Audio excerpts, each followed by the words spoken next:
Thank you very much. Calla, I'm going to come back to you for a huge light heavyweight fight. Lyndon Arthur, King Lyndon Arthur, a fitting setting really. It's quite a regal place we sit in today. He's fighting Joel McIntyre, someone with a good pedigree and a good ability to push every fight that he has, a good finishing record. What do you think of this one?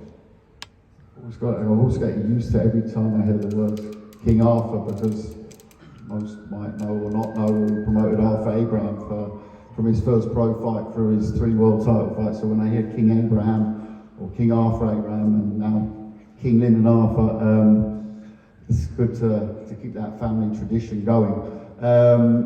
No, we were obviously delighted to sign Lyndon earlier this year. Super exciting weight class. Tough opponent in Joel. That's exactly what Lyndon wants.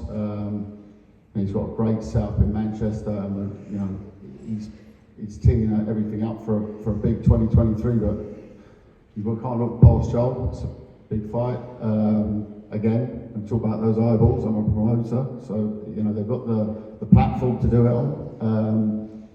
Super exciting domestic fights to be made next year. But again, that's for sign afterwards. For us, it's Friday night. It's a tough fight, and bring it on. And Joel, I'll start with yourself if that's okay. You've got more rounds in the bank than Lyndon. More of that ring time. Lyndon's obviously a tremendous athlete and a great boxer, but how are you going to use that experience to edge this one? For me, the experience has come from in the time in the gym and the years in the pro game. I had a very short amateur career. It was like 12 fights, 11 wins, 1 loss. I didn't do the pedigree, I didn't do the GB, I didn't do the travelling all over the world, fighting, over and over again, consecutive days. So I had to learn going straight in at the TKO gym, in the old TKO in the East End. And so I had to learn there. So I learned in the game. So the experience has come over the rounds. Like you say, I'm going to use that. I'm going to use everything that I've done in the multiple rounds sparring with top lads. I could name drop, but it's just not my style. But yeah, over and over again, loads and loads of rounds of sparring. And I'm going to use that. And I'm going to use what I have naturally, which is heart and just the will to fight. And you're known as El Toro, or the Bull, if anyone didn't know what that meant. And is this an insight on how you're going to approach this fight? Obviously, you mentioned your heart, you've got plenty of experience, but you're going to be looking, not to give too much away, is it going to be a fast, aggressive start? You're going to look to drag him into some deep waters where your heart can shine? El Toro's, the Bull. The Bulls run straight forward. They run straight forward without a great deal of thought. They just run at red. Well, I don't do that. I like to react. So I'm going to react to exactly what is in front of me. We do have tactics and we do have a plan. But everyone has a plan, as Mike Tyson said, until they get punched in the face. So we're just going to have to react and do what we got to do. So that's my game plan. There it is in front of you. It's a reaction game. I like to counter punch. I like to come forward. I don't like to take that backward step. But if I do get put on the back foot, someone's going to walk onto something. And I guess again, how do you see this fight going? You must have closed your eyes thinking about this as you prepare for it each night and day. And is there a certain way you see this going for you? Yeah, I do. I see myself winning this. I don't see myself letting it go to the judges because I don't trust the judges to do me right. I'm not talking about robberies. I'm just talking about, why let another guy sort of tell you whether you want to fight or not when you can sort of put it beyond doubt yourself. That's not me being sort of big mouth and big this, big that, because that's not my style again. But I don't want it to go to the judges. I want to take care of the fight and I want to move forward. I really appreciate the opportunity to come here. This is what I've been, all the rounds in the gym, like I said before, and all the rounds in the ring that I've done. This is what it's for. This is my first proper big press conference like this. After so many years in the game, you wouldn't believe it, but it's true. And this is what I've always wanted. So for me to let it slip now would be very irresponsible of myself. But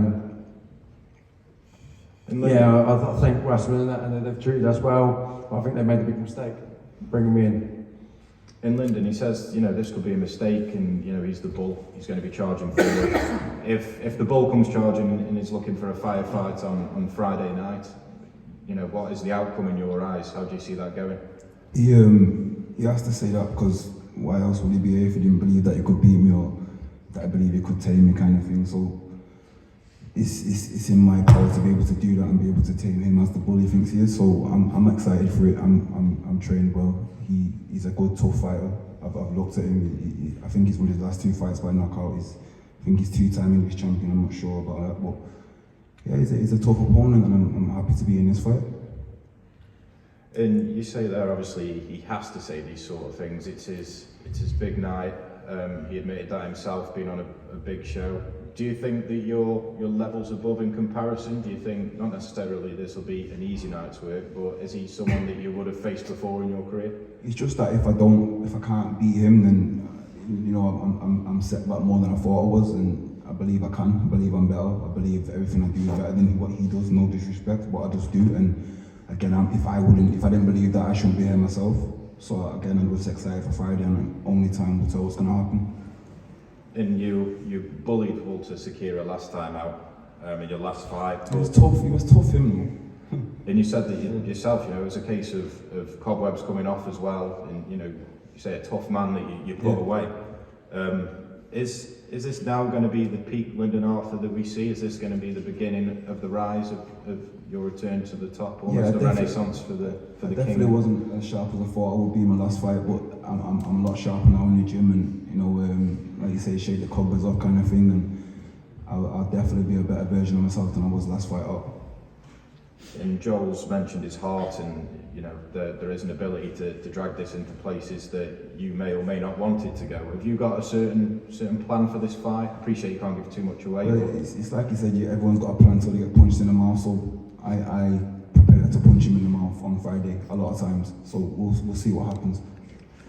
And again, the old cliche of not being able to look past anyone with respect to Joel. Say you come through this on Friday night, where do you want the next few fights to see you go? Is it huge domestic names that you can mention, or are you looking at bigger and better steps on world honours? It's like Kala says, there's a lot of huge domestic fights in this division. This division at the moment's like absolutely popping, and I'm excited to be in it. I'm excited to be a part of the light heavyweight division in Britain, and the world stage is amazing as well. So I'm just looking forward to the future. Are you able to provide any names of who you'd like? I don't mind anyone. Lots of names, don't worry about that. And that closing comment in here from me. Just a lot of people say, what's the perks of your job? And I've got to say, what Joel just said there, that it's his first time up here on a press conference like this. All the guys and girls on the undercard to put on a platform for what they do in a gym. That's the perk of my job. And that, what you just said, that was a very, for me, a touching moment. It was very, very special when you said, sorry, you're still going to get beat on Friday night. My man's going to take you out, but El Toro will come. But that was very, very nice words, my friend. Very, very nice words. And I'll give you another chance, don't worry. I look forward to working with you again in the future. That was a very nice thing you said. On to just finally on Lyndon. We didn't sign him to make him British champion, so I respect what you're saying on the domestic fights. But this man is world level. Yeah? He's world level. He's not domestic level. And I know there's lots of good domestic fighters, and there's interesting domestic fights to be made. But we didn't sign him to make him British champion or Commonwealth champion or even European champion. This man here is not going to be. He's going to be the next King Arthur in our stable, and there's big shoes to fill. But we really believe in him, and Pat and the whole setup he's got. But he's got to get past El Toro first, and the reaction is, by the way, the bull as well reacts to the red, red flag or whatever it is, yeah? Napkin, yeah. You've got to watch, but you sometimes have to watch what's behind the red napkin. Really? Oh. Oh my.